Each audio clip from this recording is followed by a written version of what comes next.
It is a very good evening, and once again I welcome you to the candidate. My name is Perfect Hlongwane. I welcome you to SlyMedia TV. Let me from the onset say to those that are watching, please go ahead and invite others to watch on SlyMedia TV on our Facebook page. And please go ahead and send in comments and questions that you may have on the program, as tonight we are going to be discussing and having questions, posing questions to candidates from Harare East constituency, those that are vying for the seat of a Member of Parliament for Harare East. And they will be doing that in the forthcoming by-elections, which is by the corner this March. And let me introduce my guests tonight. We are going to give them the opportunity to tell us what they have, what their manifesto is, what their plans are. And after that, we are going to be posing questions to them and even asking questions that you're going to be sending through to us so that they respond to those questions. It is important that you are informed as you go into the election and you know who is suitable to take that position. I'm going to be talking tonight to, on my near left, Precious Musarurwa. Precious Nyaradzo Musarurwa. She is from Lead, and she will be representing Lead in the by-elections.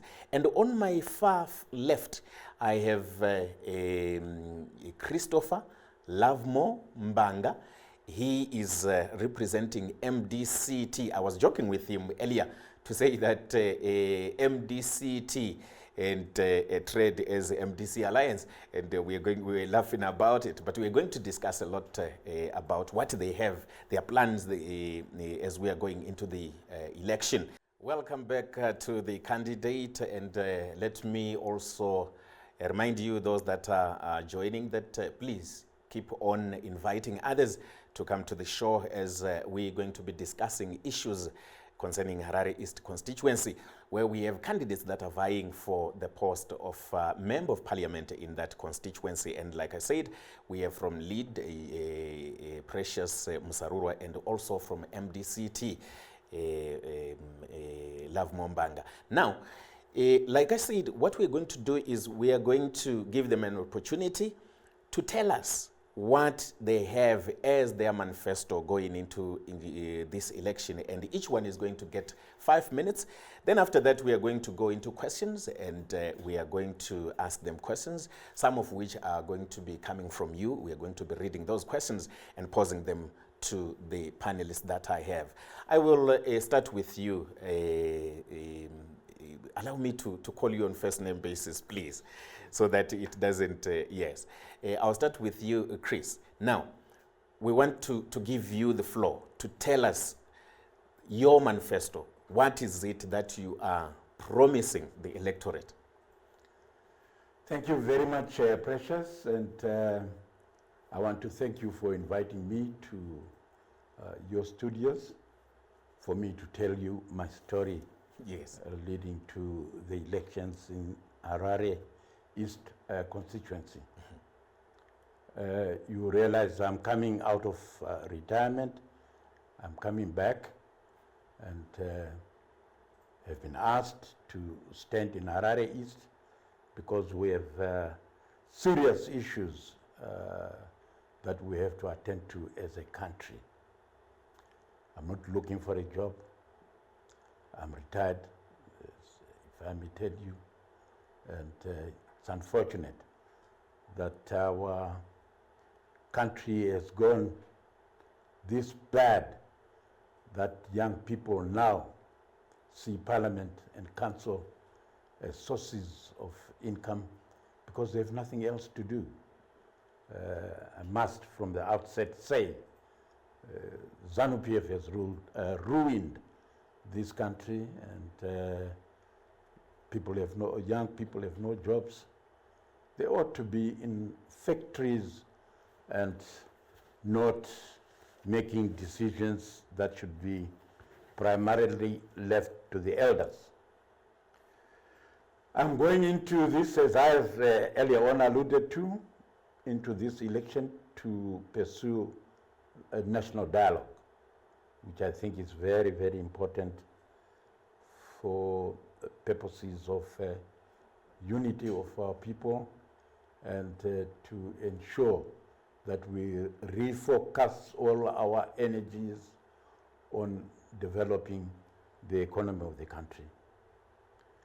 I want to go to Parliament to provide an oversight role in Parliament, and to provide oversight role for government and municipal services rendered to residents in wards under my charge. And these wards are Highlands, which is Ward 8, the Greendale, which is Ward 9, and Tafara, which is Ward 46. There has been a disjointed link between government and councils, simply because I think the people who have been there don't quite understand the roles they have to play. The role of an MP and that of a councillor are complementary, and the one is there to provide the policy and resources, and the other one is to implement that function. I want to go to Parliament to utilize, with full participation of residents of the constituency, on their aspirations and what they would like to see developed in the constituency. I wish to go to Parliament to ensure that the CDF, the Constituency Development Fund, is fully utilized in consultation with the residents. The Member of Parliament does not decide what to give the people. The Member of Parliament implements what the people want in the constituency. You have 2 minutes to wrap to up. wrap up. Yeah. I want to go to Parliament to coordinate and promote challenges and problems that are faced by my constituents in matters related to law and order, matters related to health issues, matters related to educational matters, and challenges faced by the disabled and those less fortunate members of our society. And also to focus on the problems of that are faced by the elderly, the women, and children. Lastly, but maybe not least, is I want to go to Parliament to initiate that the church should have representation in Parliament. The church are messengers of God, and I think they have an important message to give, and they have had a link that is missing in the decisions that are made in this august body. Thank you so much, Chris. Now I want to come to you, Precious. Your 5 minutes will start now, and we want to know why you want to go to Parliament. Thank you. It's unfortunate that we are sitting here sitting here on a platform where I'm discussing with an elderly who's supposed to me, according to me, he's supposed to be in the advisory. I'm looking at intergenerational connectivity for intergenerational continuity. I'm 39 years. I was not yet born when we attained independence. I was born 3 years later. I was 16 years when MDC was formed, 19 years after ZANU-PF took over. 22 years later today, I'm 39 years old. I think I'm justified to be in parliament. I've learned I want to go back in my political career. In 2016, I attended the war veterans meeting that resulted in the writing of the communique. That was on 21 July 2016. And I was alone, I was one person. I spoke to the war veterans. I never said anything up to date. But I believe that I changed the political trajectory. I believe this is the first time the nation is hearing this from me. I changed the political trajectory of this country through talking to war veterans, reminding them of their position in our society as elders of this nation. They are too active in the politics of this country. They are polarizing this environment. They are not accepting to hand over their knowledge, their wisdom to us. The reason you find upheavals, the reason you find demonstrations and young people looking to find space within the political. Why the political? It is because the politics of this country has proven itself to be controlling the social, economy, and the legislative development of this country. This has affected quite a lot of things. And we know that since independence, since the Rhodesia times, political conflicts have affected the development. The best interests of our people are not served because we are in conflict. My existence in the political arena in Zimbabwe started sometime in 2016. From observing these elderly people, what they were talking about, and realizing that they were not coming to a conclusion, I stood up. They chased me out. Because since 1980 to 2016, 36 years later, there's never been a young person standing up in a war veterans meeting. That was the time they chased Honorable Muchangwa away within the ZANU-PF conflicts, the G40 era, where it was so loud. You can go on Google today and you can search on the 22nd of July. I have evidence to it, and I believe that it is time to let it out. From then onwards, I have background in child rights. I've worked in non-profit making organizations, in children's rights organizations. And I've learned to love, to be passionate about serving my communities. And I've realized that the children are our future. Without looking into the children's welfare, their rights, we are doing nothing as a society. And as a parliamentarian, if I go to parliament, I'm targeting the rights of children, the rights of women who are the most vulnerable, including the rights of the people living with disabilities. Right? How am I going to do this? Last year in 2021, I, together with women rights defenders, went to the Constitutional Court to get a permission through an application so that we are allowed to petition the Minister of Justice, Legal and Parliamentary Affairs, Women Affairs, the Attorney General, and the Marange in the Anna Machaya case. That was a legislative issue. Because in 2016, we have a Constitutional Court order that clearly stated that, that clearly criminalized child marriages. But the parliamentarians are sitting on the job. They are busy trying to fight corruption from the top. These are the challenges that I've been learning. In 2019, I was a presidential spokesperson for President Linda Masarira. I left the politics for my own personal agendas, but not really living politics. I kept following and learning. In 2021, I'm back. I'm the Secretary General for LEAD, and I'm also a candidate. What happened in that case of last year, 2021, the Constitutional Court threw away our case, and they stated that the Parliament is overwhelmed with the case, from which in 2016, 6 years earlier, the Constitutional Court had given an order for the criminalization of child marriages, right?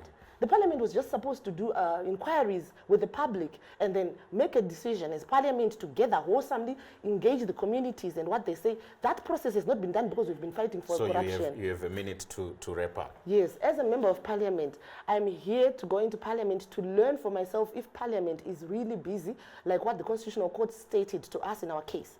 And also, I have many socio-economic development issues or intervention strategies that I have that are also climatic responsive that I'll be highlighting in a few minutes. Thank you so much. So there you go. Those are the two pitches from the two candidates that I have in the studio, and they raise quite a number of issues. But now we're going into questions, where we also are going to be reading some of the questions from you as our contributors, and we really value the contribution. Please follow and like our page, then so that you don't miss any program that is coming from SlyMedia TV. I'll start from you, Chris. Now, in the pitch, in what you told us you want to do for the constituency, for the people, the first thing that you mentioned is that you are coming out of retirement and you're not looking for a job. And this is actually one of the biggest challenges and accusations that elderly people are given, that you still want to continue to deal or direct young people to a future that you are not so sure about. How do you deal with that question to say the elderly must now, at this point in time, play a reserve role where you are just advising the young people instead of becoming central to the politics of the country? In fact, the parliament should be an institution for the elderly. Why is because that? It's policy making. They are making policies, and for the young people to implement. The young people must be in the institutions of parliament, where they are being led by the elderly. I've been a member of parliament before, in 1979. And I want to assume that you were young then, and in 1974 you say? 79. 79. Yes. You were young by Well, then? Yes, but not that very young. Okay. And we still had elderly people who were to pass on the experience they had to us, the young people. And this is the kind of experience that I think that parliament needs. But more importantly, as I said earlier on, there is serious business to be attended to, the business of dialogue. Do you agree to people who say that actually the situation that we are in as a country is because of the elderly? People who have been in power and they have not given us the direction that we so desire as the young people. It's unfortunate that we are all being painted with the same brush. To a certain degree, they are justified in saying so. But I am saying, no, we can still correct that. The young and the elderly need to work together. There you go, Precious. It is one of the things that you said when you started, that you're actually appalled that we're discussing with an elderly candidate. But he's saying, as the elderly, we are going to provide stability, we are going to provide the wisdom and the direction that young people need. You have been in parliament since before I was born, at least 4 or 5 years. What did you put in place that is still embraced in today's policy making? When you were in opposition in MDC, I'm sure you've been in MDC. MDC was formed 22 years ago. What advice did you give? What did you contribute that we can see and witness today without even you having to sit there and explain to us, the younger generation, who want to come in? When are you going to allow for young people like myself in your party who also want? Do you think in your right senses, sir, that in your party there are no young people who aspire to be where you are sitting there today, to make a change? 2, have you listened to those people before you came here? How many of them have allowed for this? I don't think I don't think I will, he's right. I will allow him to respond to that. But if I'm not wrong and mistaken, when he gave his speech, he actually spoke about the issue that he was chosen. And I want to believe it's from the party ranks that they decided to choose him as a candidate. So I will allow him, like I said, to respond to that. But I heard him say he was chosen to be the candidate for MDC for Harare East. Yes, and you can then go ahead and respond to the other issues that she's raising, to say what really has been happening in the MDC that you are member of, that you have been member of. Well, let me correct my young daughter here. Yes. Firstly, by saying I've been resident of Highlands since 1978. So I know Highlands very well. Yes. I'm a respected member of the area, and I think the MDC have lots of respect in me. They've asked me to stand. I haven't pushed myself to stand. It's because they realize that there's wisdom in me, just been acquired over the years. There is a job to be done, which they think I need to be near and beside them. I will be working together. I'm not going in to work alone. I'll be working together with the young people that are in the MDC. And by the way, may I remind you that I was Chief of Staff for President Morgan Tsvangirai from 2008, and I won that election for him. I was in his office. I don't have to publicize what I was doing, but if he was alive, he would testify as to what kind of work I did for him. It's a lot of work, and he gained a lot from me as an elderly. So let me just have a follow-up there.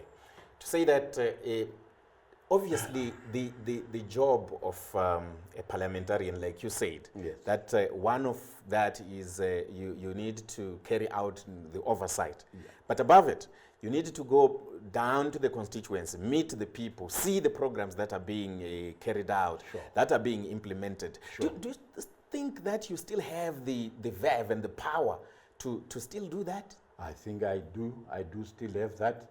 By the way, when you have projects going on in your own constituency, Yeah.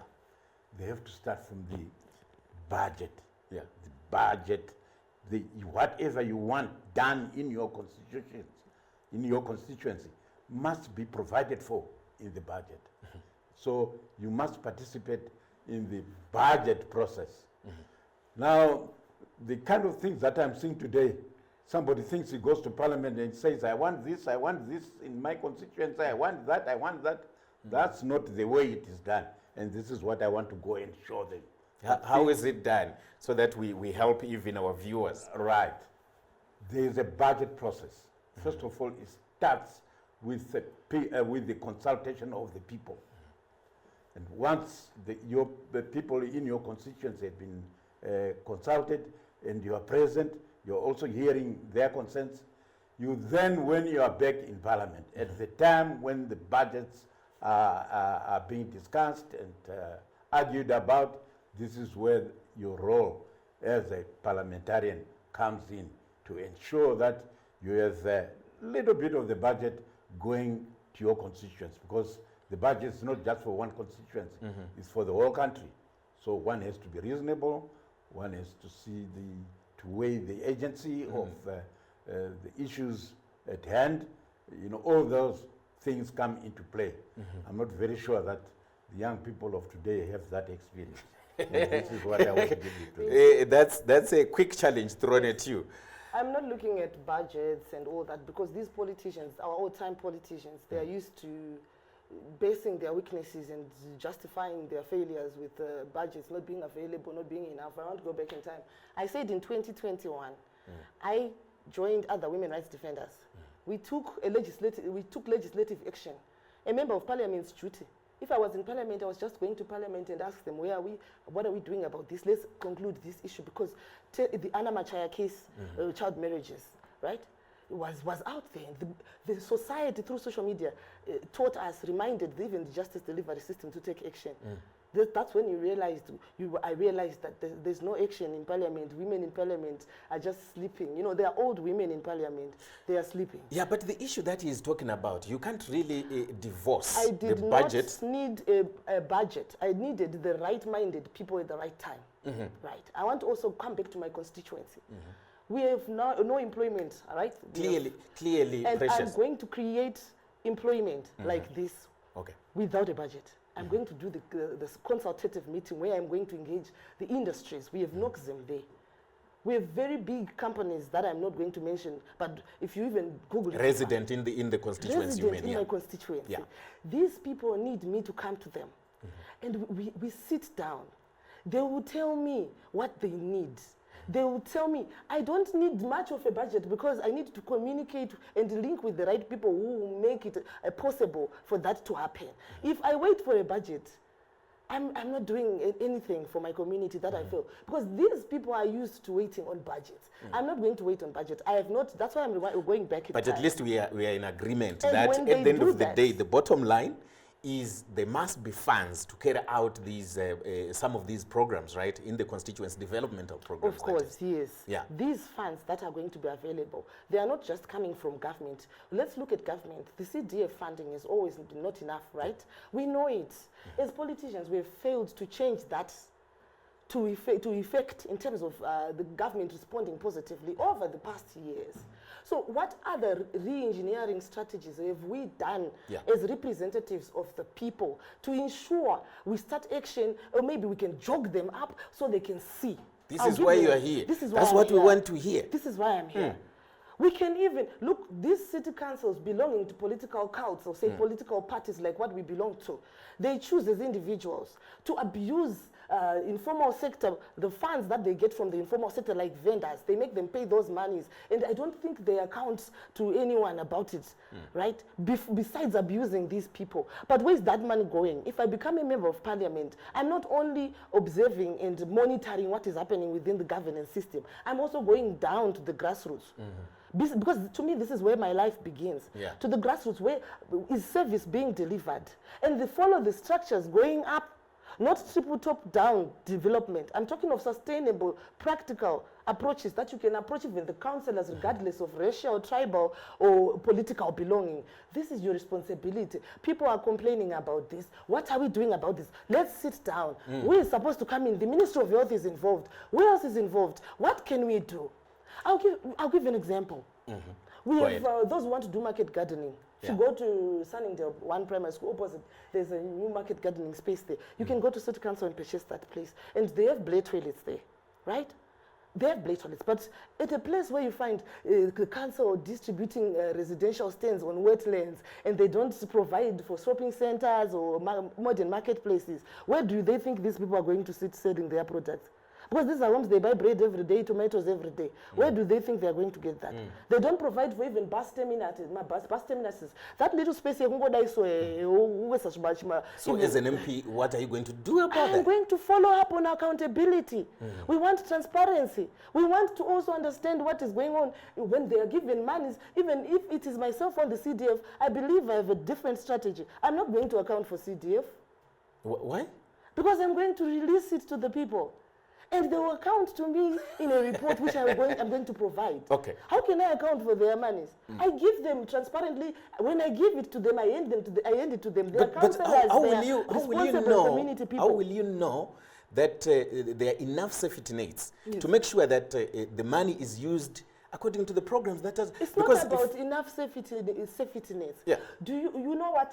Even right now in our political differences, we have structures. We know each other in our constituencies.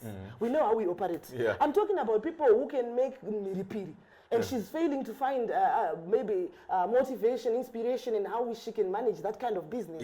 With the CDF fund, we accommodate such people. She wants to do mushrooms. We take it from them. We give them the funds. They account to us. We produce the reports together with the councillors and everyone else who is responsible, and the systems, the institutions that are responsible, that can assist as facilitators to provide education, civic education. Okay, before we take a short break, I want to come to you, Chris. And also to you later. There is a challenge that the electorate does not trust politicians. Yes. What I am hearing from the both of you is when I become, I will. When I become, I will. Those promises are the things that the electorate is now not trusting. Yes. And they have been told these things time and again. It's becoming a broken record. Now, you are both residents of Harare East, right? I want to believe that. Now, because you are residents, there are things that you must at least today tell us. I have been doing this. I have done this. What is it that you have done so far before you aspire to become a parliamentarian? Well, I've been councillor for the area. Yes. Between 2008 to 2013 to 2018. Yeah. And I was also deputy mayor Yes. of the city.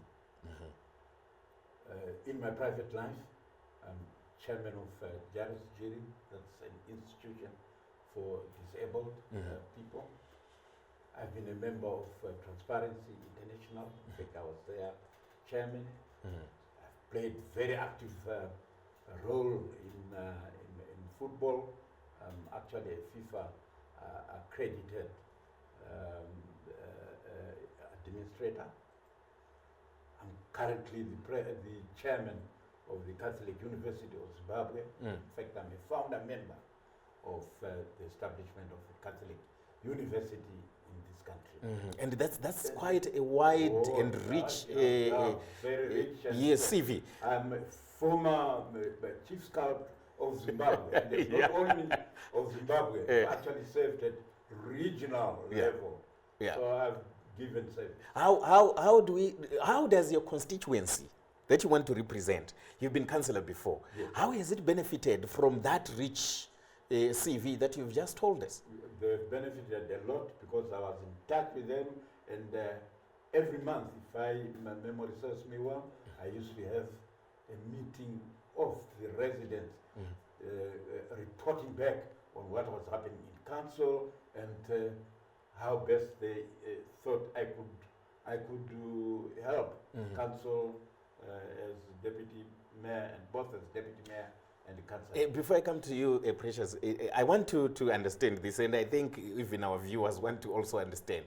Clearly, there are things that we must point at and or go and touch to say, this is what Chris did when he was councillor, this is what Chris did when he was mayor.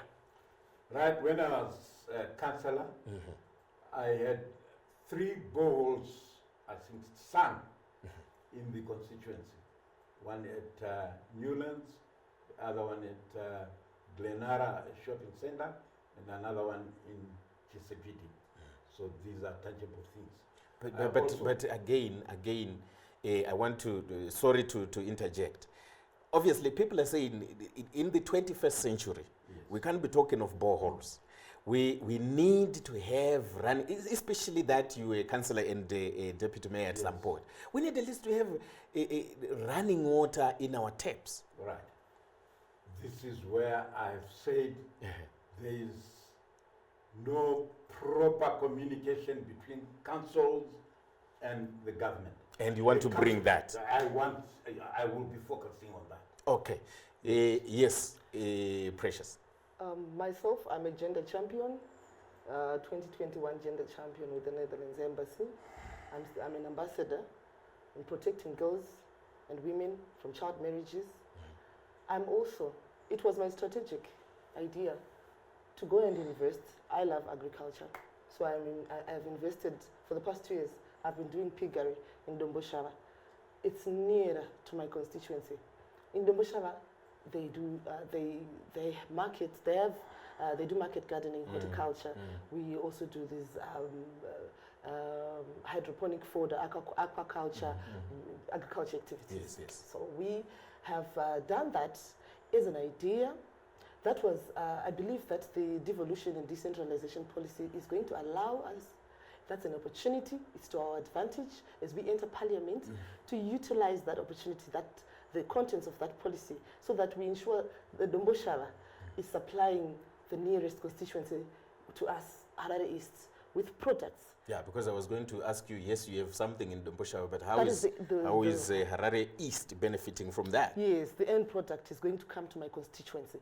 My constituency has the land, but we do not have farms at large scale, or farms, or people that can. So in creating employment. Is it not a better way, though, to have that program or project in your constituency so that you create employment for the residents? I'm pushing forward the agenda of vendors weighing they are selling. So I'm in promoting employment as well, because one, we are going to ensure that we have our own center, like Mbare, in Harare East constituency. We are going to liaise with City Council. We are going to talk to them. We are going to realize together the need to have that.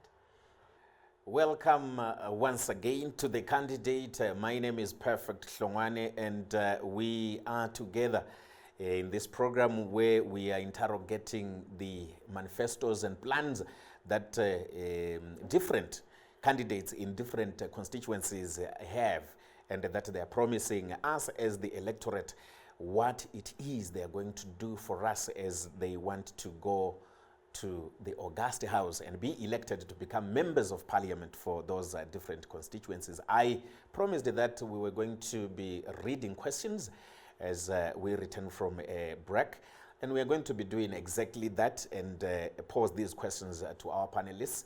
Let me remind you that we have Chris Mbanga, who is representing MDCT, and also Precious Musarurwa, who is representing LEAD. And I'm going to be posing questions to them. So the first question here is from Bishop Gary Emmanuel Moyana, and he says, why is Chris coming out of retirement? At his age, he is not supposed to come in on an advisory role. If he is elected, that's recycling deadwood. That also shows that MDCT is looking everywhere to pick up members out of desperation. That's a question for you. Why are you coming out of retirement? Why are we still having the elderly? Yes, let me answer Bishop Gary and say, I didn't choose to stand for parliament. Yeah. I have been You didn't want. No, I've been requested. And I'm very happy and glad. And I gladly accepted this invitation. Yeah. Because I have a job to do. And that job is to bring back this country to its rails so that there is economic development in the country. Thank you so much. I hope you responded to Sekemutema says, I used to respect Chris Mbanga at Mass Media House those years. I cannot believe now that you are following Monzora. I think dementia is controlling you, Chris. Then the other one, Hilda Nkomo, I will give you an opportunity to respond so that we cover a lot. These parties are just greedy to disturb our future, distracting new generation to vote for big parties with support. Let's see the other one. Bishop Gary again says, people who have no principles are pushed by others to make decisions. Chris, at this stage, you are supposed to be advising your party leadership as an advisor. You are going to sleep in parliament. You no longer have the energy to bring anything new. Frost says, when voted, these people will be demanding 4x4s. Let's not forget that. And let me end with Shepard Zambezi so that I give my panelists an opportunity to respond. Shepard Zambezi says, tired ZANU-PF candidates and unsubstantiated CCC candidates can't stand debates. They lack everything. Unfortunately, we don't have those to respond for themselves, but let me say to our viewers that when we invite candidates, we invite every candidate in each constituency. So we do extend that invitation to everyone. It is their choice to either agree to come to the program or not. And I will come back to you. Again, those issues. You are going to sleep in parliament. That stood out. That's his opinion. That's all you get. Yeah, opinions, you know, what do you do with an opinion? Yeah. It's not true. Yeah. I will not sleep. Okay. Can I tell him that I run about 5 kilometers every morning? Okay. Yeah. So I don't know where he's getting that theory that I'll be sleeping in parliament. Okay, there you go. Comments and questions so far. We haven't had any question directed at you, but one question that I think you need to deal with is that when you are elected into parliament, you are the ones that demand 4x4s. And he said, I'm not looking for a job. At least he's saying, I have. I think that would be a lie. We have seen it. We have learned it in the opposition. Yeah. We were also in the opposition, not in structures, but voted them when it comes to presidential elections. And parliamentarians of last time, they went to strike. What did they go on strike on? They wanted the vehicles, right? The opposition. Why did they go on strike? seeking that which they've always been complaining about is one of the reasons why the coffers of the government are being used up. So it was a bad example for me. That's why you don't find this me is in why such the settings. electorate is not trusting politicians. This Right. is why we have messages Yes. such as this For one. my constituents, it's easy. They've had 2 political parties since 42 years ago. And we only have this 1 year to run me. Oh. Try me. Okay. It should not hurt to try. 1, I'm female. 2, I'm saying I changed the political trajectory, and you are going to watch the video of it. It's going to come out soon, this week that we're entering. So there's no one who's going to say it didn't happen. And I want to hope that the video that she's talking about is going to be premiering on SlyMedia TV. She is going to allow us that. So that... What happened Yeah. on the day of the communique? That resulted in the war veterans coming to decide. I believe I've been playing that role at political, even at legislative, when I took the senior members of our government, the governance system, to court. Those are attempts that shows you that I'm coming. I need this chance to show you, to show my constituency, that it is possible that we can work from the ground, bringing each other to account, from the grassroots. You can't have a constituency problem and spread it around in other constituencies and get ideas on how to respond to it and go national on a political campaign when it's a social economic issue. We go to the respective institution in our constituency. I'm the kind of MP who would undress myself and put the clothes of a mother. Bereka mwana wangu kana mwana wesawera wangu. Toti ande ine maplakazi nemasawera wangu emsika. Tunotanga kusona nguroti mari dzedu dzatiri kubirwa dziri kubva kupi. I'm also a journalist. I'm that kind of a person who can use my cameras. I can also edit, take cameras, videos. And I'm also on a mission to expose those city council employees who are benefiting. I want to change the informal into formalization. I want to look for like-minded, and I'm hoping that politicians of my time are looking forward to formalizing the informal. How do we do that? We first sustain them. We don't provide their marketplaces for them, and yet we don't expect to see them on the streets. Where are they going to sell their products? We are improving. I'm going to ensure legislation is dealt with. These politicians of our time, the previous politicians, the ones that are still here today, that have been here for 20 years, most of them, have not even looked into policies that affect other people and even concluded with them that do not particularly affect their politics, like the issues to do with, for instance, the electricity bill. These days, you see climate change is affecting everyone. It's the calling out there, even United Nations SDGs, they have that. Yeah.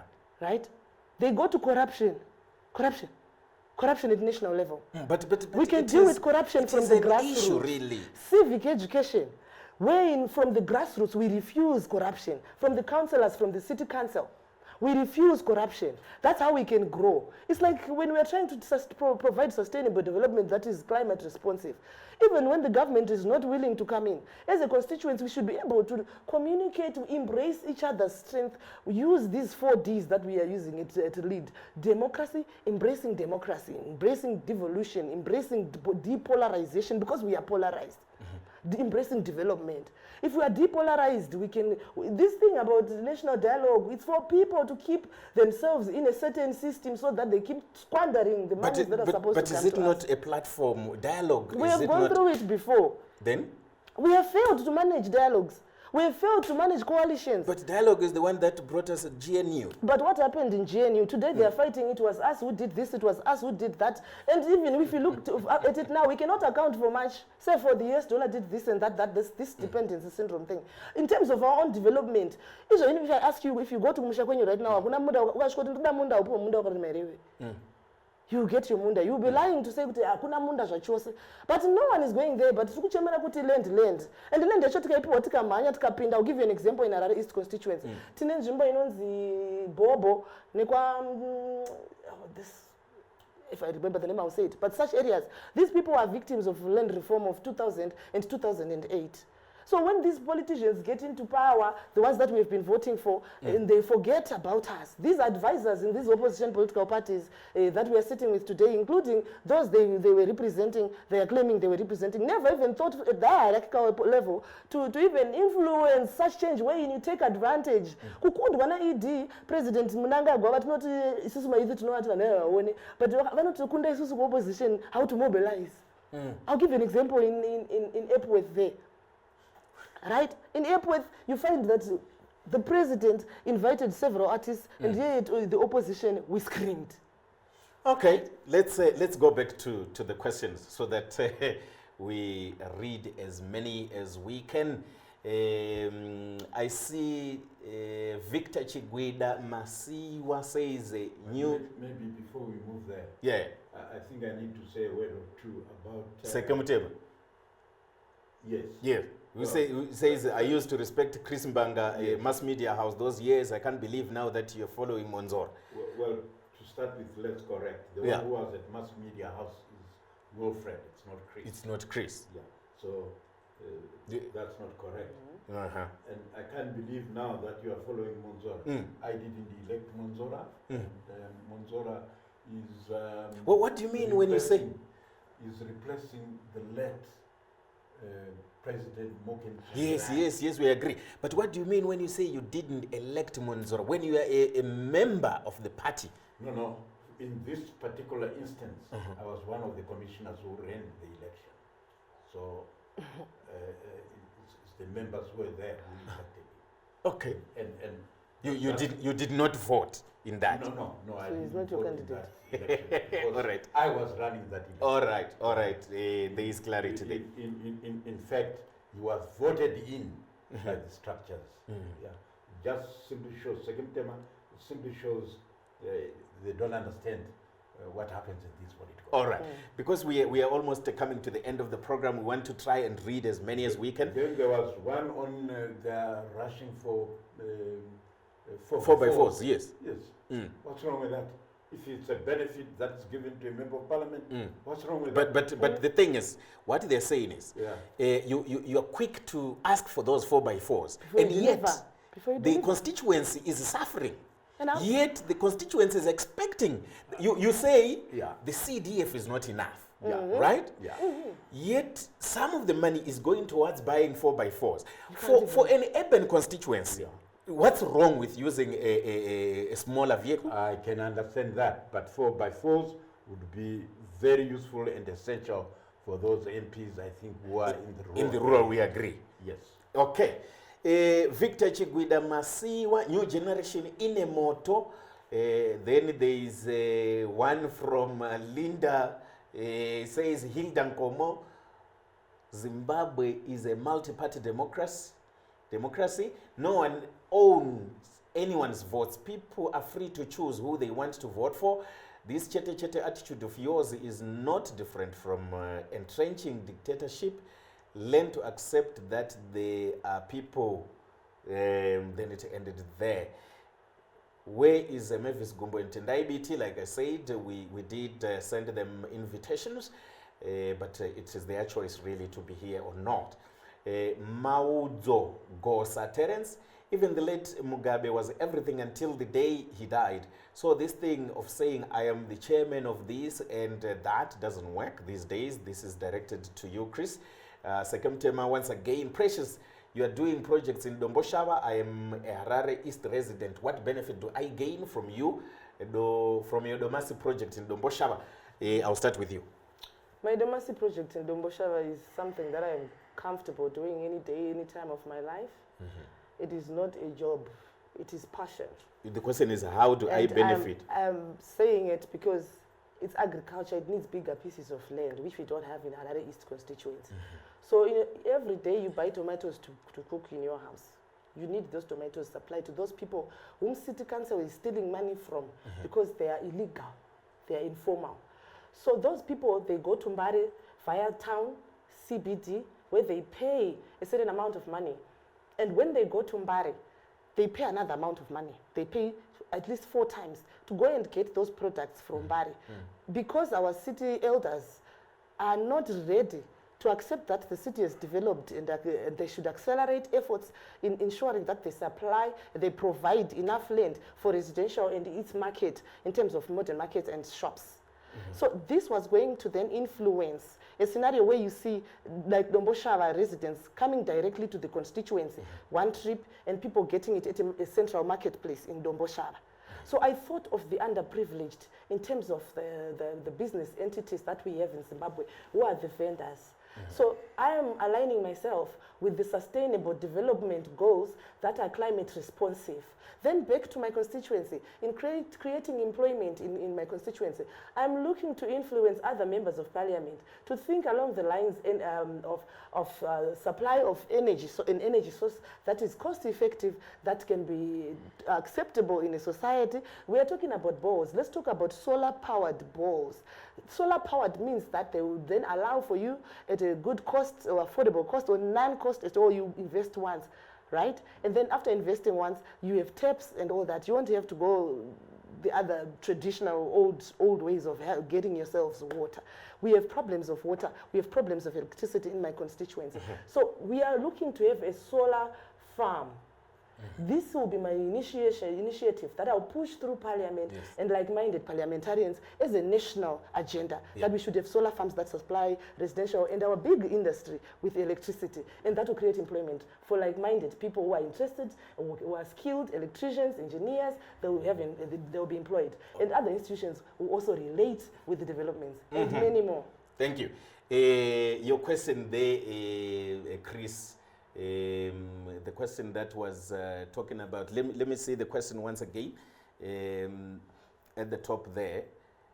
Yes, go down, thank you, that one, Mawoza. Even the late Mugabe was everything until the day he died. So this thing of saying I am chairman of that, chairman of this, doesn't work these days. I think he's referring to what you told us about the CV that you presented to us. I'm a service-oriented person. That's what you were referring to. Yeah, that's what I am. And that's what people appreciate in me. That's why they give me these accolades. And another one says here that we do not need boreholes in Harare East constituents. We need sports centers. Yes. How do you respond? Yes, let me start with you. We are about to wrap up now. Thank you very much. That's a good one. They can get in touch with me and we can see how best we can have that. The sports centers that are already there are dilapidated. It only needs a push by a responsible member of parliament to remind the respective institutions and bodies like the City Council and other interested people that have been interested in sustaining these sports centers, recreational facilities. We have released them. So all these things fall in the same, wherein it's just a member of parliament who is ready to follow up on these social activities, social interests, social developmental issues, because they also serve the market. And I'm also going to highlight that processing, I think I read someone talking about processing tomato. Yes. To say what will at the moment, we have these vendors. You are talking of that will be our long-term objective. But as and when we are standing right now, what am I doing now that can serve the constituency now, that is practical with the kind of governance system that we have, that is not responsive in many instances? That's why we are in these conflicts. These are what I can reach, and we are open to researchers, to young people's contributions from the constituents and beyond, the business entities to come on board, and together we set the agenda for our constituency. It's not just me coming to impose what I'm doing to you. I'm going to take more from you and push it forward. It's not about me knowing everything. It's about you telling me some of the things that I know and me appreciating them and pushing the agenda together. Thank you so much. I will give Chris just a minute to wrap up as we are concluding. Why should people vote for you? To give them proper service. Thank you. Why should people vote for you? I'm young, I'm energetic, I'm confident, courageous, and committed to serve my community and make the difference, show the difference from before. Thank you so much. Those are the two candidates I had on the candidate tonight, where we were discussing their promises, their manifestos, and their plans, things that they have said they are going to do if they are elected into the August House. And let me say thank you so much to Chris Mbanga, who represents MDCT in the forthcoming by-elections. And also thank you so much to Precious Musarura. She represents LEAD in the forthcoming by-elections for Harare East. And let me also say that the set was provided by Real Sound. And thank you so much to you, our viewers. Continue to like our page, continue to send in the comments. We are going to be allowing our panelists to at least have a look at some of the questions that you are going to be sending and even concerns that you have for the constituency. But let me also say that next Wednesday, same time, let's make a date. We are going to be hosting candidates from Epworth constituency. We are going to see who are going to be coming, and we are going to be asking them questions here. So stay tuned and be with us next Thursday. My name is Perfect Hlongwane. Have a good evening.